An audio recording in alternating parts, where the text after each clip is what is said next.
جو آپ کے برے وقت کا ساتھی نہیں، اس شخص کو آپ کے اچھے وقت میں ساتھ رہنے کا بھی کوئی حق نہیں ہے۔ اللہ کے لیے جینا انسانوں کے لیے مرنے سے بہتر ہے، بہت بہتر ہے۔ عجیب ہے اس دنیا کے لوگ، بات کو پکڑ کر انسان کو چھوڑ دیتے ہیں۔ عزت جتنی دو گے محبت اتنی گہری ہوگی۔ عزت کے بغیر محبت کا کوئی وجود نہیں، کیونکہ رشتہ کوئی بھی ہو عزت کے بنا بیکار ہے۔ دنیا کی لذتوں کو ختم کرنے والی چیز موت کو کثرت سے یاد کرو۔ خدا کسی بندے کو عزت عطا فرماتا ہے تو اسے اپنی عبادت میں مشغول فرما دیتا ہے۔ حضرت علی رضی اللہ تعالیٰ عنہ۔ بابا جی فرماتے ہیں، پتر، خدا کی ذات کے بعد کائنات میں اگر کچھ مکمل اور قابل تعریف ہے تو صرف محمد صلی اللہ علیہ وسلم کی شخصیت ہے۔ سنو، اللہ سے مانگ کر نہیں روتے، اللہ سے رو کر مانگتے ہیں۔ لوگ کہتے ہیں پیسے رکھو برے وقت میں کام آئیں گے، اور ہم کہتے ہیں اللہ پر یقین رکھیں برا وقت ہی نہیں آئے گا انشاءاللہ۔ نماز اتنی ہی ضروری ہے جتنا کہ جینے کے لیے سانس لینا ضروری ہوتا ہے۔ اللہ پاک ہمیں سجدوں کی لذتیں عطا فرمائے، آمین۔ جب آپ کے ساتھ کوئی برا کرے یا آپ کے لیے برا سوچے تو اسے اپنے عمل میں مصروف رہنے دیں۔ آپ کو یہ یقین ہونا چاہیے کہ آپ کے رب کو نہ نیند آتی ہے نہ اونگ۔ طاقت کی ضرورت تب ہوتی ہے جب کچھ برا کرنا ہو، ورنہ دنیا میں سب کچھ پانے کے لیے آپ کا حسن عمل اور اخلاق ہی کافی ہے۔ مشکلوں پہ غور کریں گے تو مشکلیں بڑھتی چلی جائیں گی، لیکن اگر آسانیوں پہ غور کریں گے تو آسانیاں بڑھتی چلی جائیں گی۔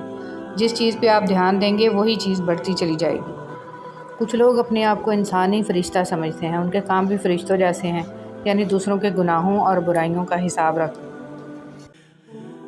جو محبتیں رب کی خاطر کی جاتی ہیں وہ کبھی ختم نہیں ہوتی، اور جو رب کی خاطر چھوڑی جاتی ہیں وہ کبھی ضائع نہیں جاتی۔ اللہ کے ہاں ہر عمل کا اجر ہے۔ جس طرح کمرے میں موجود چھوٹے چھوٹے سراغ سورج کے ہونے کی گواہی دیتے ہیں، اس طرح انسان کی چھوٹی چھوٹی باتیں اس کی تربیت اور اخلاق کی پہچان کروا دیتی ہیں۔ جب نیت کچھ اور ہو اور عمل کچھ اور ہو تو پھر قسمت کبھی نہیں بدلتی۔ ہم لوگ اپنی نیت لوگوں سے چھپا سکتے ہیں، اس سے نہیں جس نے ہم کو پیدا کیا ہے۔ زنا کے لیے نہ عمر دیکھی، نہ رنگ دیکھا، نہ شکل دیکھی، نہ قد دیکھا، نہ دولت دیکھی۔ نکاح کے لیے عمر دیکھی، رنگ دیکھا، شکل دیکھی، قد دیکھا، دولت دیکھی۔ حرام آسان کر دیا، حلال مشکل کر دیا۔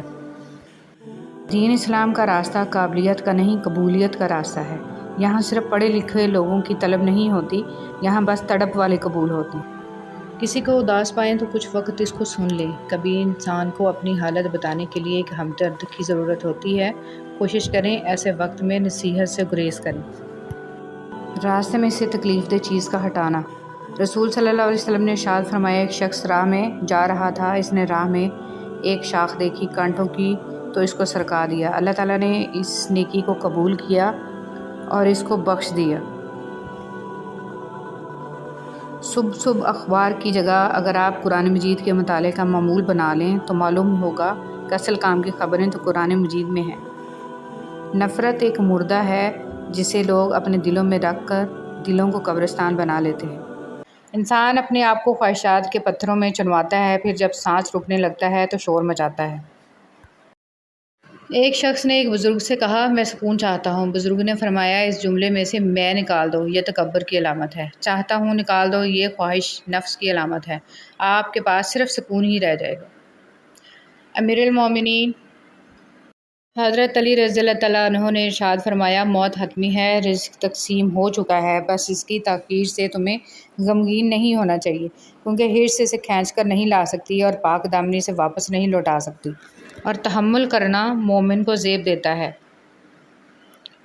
نماز کب کام آئے گی؟ فجر مرتے وقت، ظہر قبر میں، عصر منکر نکیر کے سوالات کے وقت، مغرب حساب کتاب کے وقت، عشاء پل صراط پر۔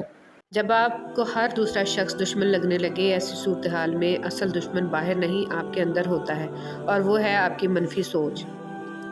نوکری کے دوران رشوت، ظلم، زیادتی اور ریٹائرمنٹ کے بعد تسبیح، سفید ٹوپی اور مسجد کی پہلی صف ہمارے ملک کی ایک تلخ حقیقت ہے۔ اس قوم کی جہالت کیسے ختم ہوگی جو قوم اپنی اولاد کی تعلیم سے زیادہ اس کی شادی میں دولت خرچ کرنا فخر سمجھتی ہو؟ سچائی کی سب سے سچی نشانی سادگی اور وضاحت ہے، جھوٹ ہمیشہ پیچیدہ ہوتا ہے۔ توبہ کا آنسو بھی کمال کا آنسو ہے، گرتا باہر ہے اور صفائی اندر کی کر دیتا ہے۔ جہاں محبت موٹی ہوتی ہے وہاں عیب پتلے پتلے ہوتے ہیں، اور جہاں محبت پتلی ہوتی ہے وہاں عیب موٹے موٹے ہوتے ہیں۔ انسان جو زہر دوسروں کو دیتا ہے اسے چکھے بغیر نہیں مرتا، احتیاط کیجیے۔ بہت جلد اکتا جانا اور بہت جلد متاثر ہونے کی عادت ترک کر دیں۔ عبادات ضرور کیجیے مگر معاملات پر بھی توجہ دیں۔ کعبے کے چکر لگانے سے لوگوں کو دیے ہوئے چکر معاف نہیں ہوتے۔ روزانہ اس دنیا سے لوگوں کا رخصت ہوتے رہنا زندہ رہنے والوں کے لیے بہت بڑی نصیحت ہے۔ کسی سے بدلہ لینے کا مزہ 2-4 دن رہے گا، لیکن کسی کو معاف کرنے کا مزہ ساری زندگی رہے گا۔